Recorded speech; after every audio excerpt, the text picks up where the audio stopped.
Hi guys, welcome to China Perspective. My name is 𝗪𝗵𝘁 and you may know me as a German recruiter in Asia.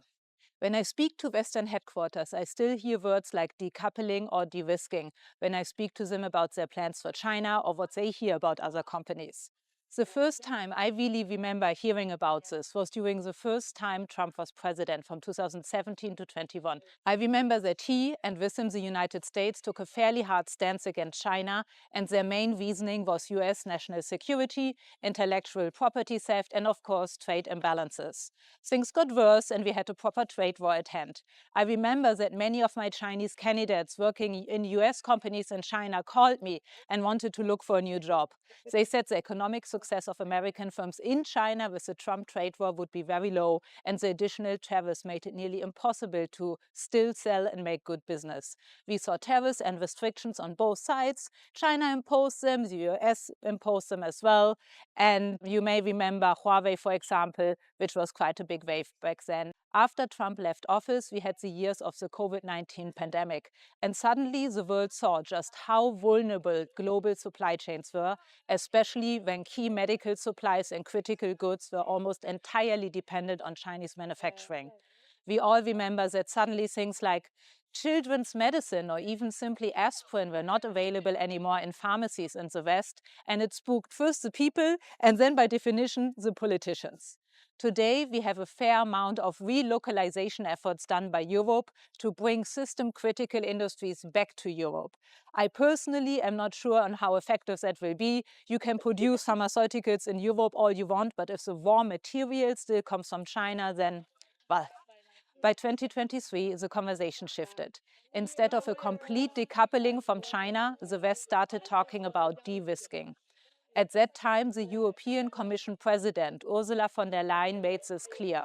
Rather than cutting ties entirely, the goal was to reduce excessive dependencies while maintaining some economic relations. I guess it also sounds nicer. So, what's driving this de-risking strategy of Western countries? For one, national security concerns over China's control in industries like 5G networks, semiconductors, and rare earth materials. Also, economic stabilities. Countries and companies want to diversify their supply chain to avoid disruptions. Geopolitical strategy also plays a role, reducing China's economic leverage while countering its growing influence worldwide. And additionally, the want to explore additional markets. With the slowdown of the Chinese economy, many firms simply wanted to expand to other markets and bring their profit shares back up. In order to reach these targets, Western countries and their companies invented fancy names, I think they're fancy, for the following strategies. You have China plus one strategy. Instead of relying solely on China, international companies are expanding manufacturing to other countries. I've heard so much about China plus one that my ears started to slightly bleed in the summer of 2023. I don't hear about it that much anymore today. What happened is in 2023 that my firm got a lot of requests from companies who said, Miriam, find me a business development manager for Asia Pacific. And then we did. And then they realized that Asia Pacific is a pretty big geographical area and it's very diverse. Diverse cultures, diverse currencies, diverse languages, diverse political system, diverse customer markets, and so on and so on. Long story short, many Western firms woke up to the fact that APEC itself is too big to be managed by 1 or 2, even 5 people. So they subdivided it into smaller areas. But then if you just look at one area like Vietnam or just Thailand, then that area is not as attractive compared to China. And now we see a reorientation towards China again. Another term is friendshoring, moving supply chains to allied or neutral nations to reduce geopolitical risks. And look at export controls. The US and its allies are restricting China's access to advanced technologies like, for example, semiconductors. So far, so good. But what many Westerners seem to not realize is that China is also decoupling from us, from the West, and big time, not just a little bit. So this is what's going on. Number one, we have a prioritizing of domestic over foreign companies. China is implementing laws to prioritize domestic firms over foreign ones. That in itself is not new, but Western firms with often higher quality had still excellent market opportunities, and the government mostly leaves them be. Forced tech transfer, mandatory joint venture partners notwithstanding. The push for self-sufficiency, however, isn't just about restrictions. It's about strongly favoring domestic players, especially nowadays. Policies like Made in China 2025 and the 14th five-year plan aim to replace foreign technology with homegrown alternatives. The goal? Control key industries like semiconductors, AI, and biotech without relying on the West. I have a separate video about China 2025 and also the upcoming China 2035, by the way, which you can find on my YouTube channel as well. A major step is in the same direction would be China's new draft procurement policy, giving a 20% price advantage to locally made products in government contracts. Foreign firms can still compete, but only if they localize production and source key components domestically.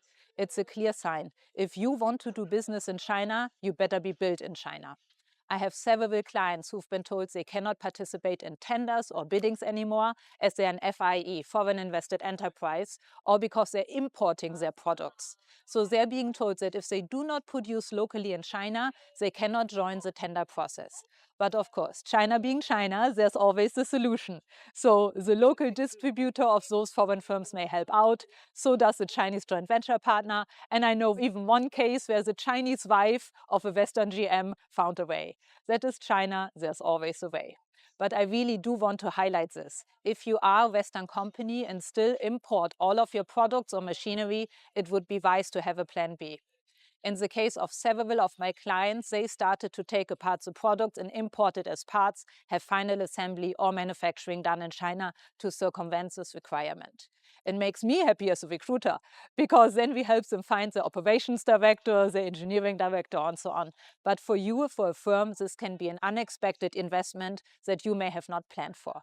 I personally do not foresee this trend to ease up. Quite the opposite, in fact. I would expect that more and more industries, products, or niche markets get affected by local mandate. But it is not just about keeping foreign companies out. It's also about making China less dependent on the West. The dual circulation strategy is a key part of this, reducing the reliance on foreign imports and technology to strengthen domestic supply chains and making other countries more dependent on China instead. We see it in trade too. China's biggest export market is not the US. It's not even Europe anymore, it's ASEAN. The Belt and Road Initiative, the BRICS expansion, and deeper ties with Africa all signal a deliberate pivot away from Western economies. And okay, there are several things to put into perspective here. First of all, consumer demand in China remains quite low. It's around 55% or so of total GDP on a good day, whereas other mature economies usually have something around like 70% of GDP, and the US, for example, it's somewhere around 80%. So this is quite a big difference. And so this shift would have been necessary anyways to continue a reasonable GDP growth for the country. At the moment, infrastructure and real estate is still counting for around 30% of the Chinese GDP, but all the streets and airports and so on have been built. And everything that could be built has been built. And it will take some time before renewal becomes due and makes a dent in the GDP again. But I digress. What I see happening is that Chinese firms are going global en masse. Whatever you think is happening, it's probably 100 times that. I see Chinese firms trading with ASEAN, with South America, with BRICS, with Africa. The other day, I sat in a subway next to a guy who started to learn Portuguese, and then he told me his company is expanding to Brazil. And I met this other guy who's learning an African language. This is new. This I've not seen before. What's also very specific about Chinese firms going global is that they bring their entire supply chain.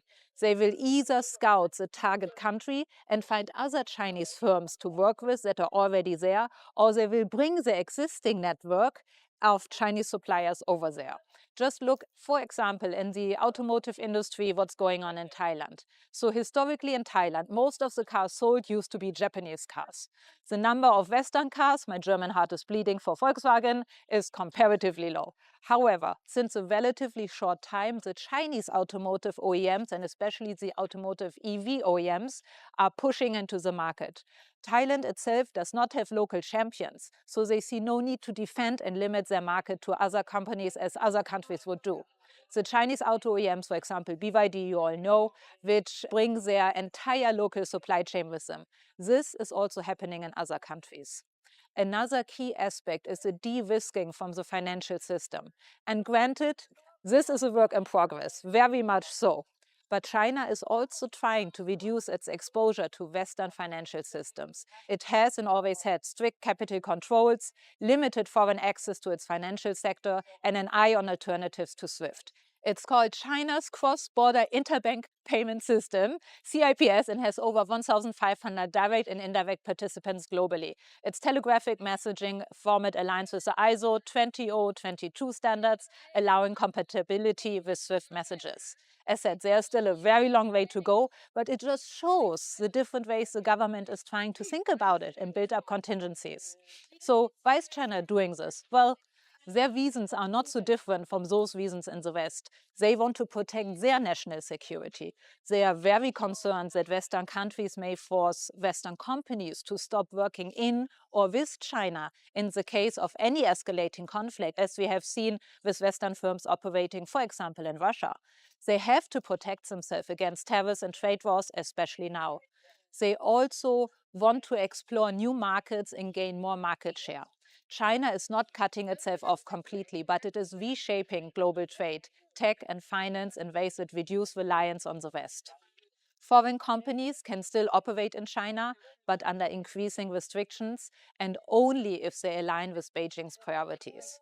So if you think that anyone in China really needs your product, then I would invite you to keep your eyes open and your mind sharp. It is quite likely that in the very near future, that is simply not the case anymore.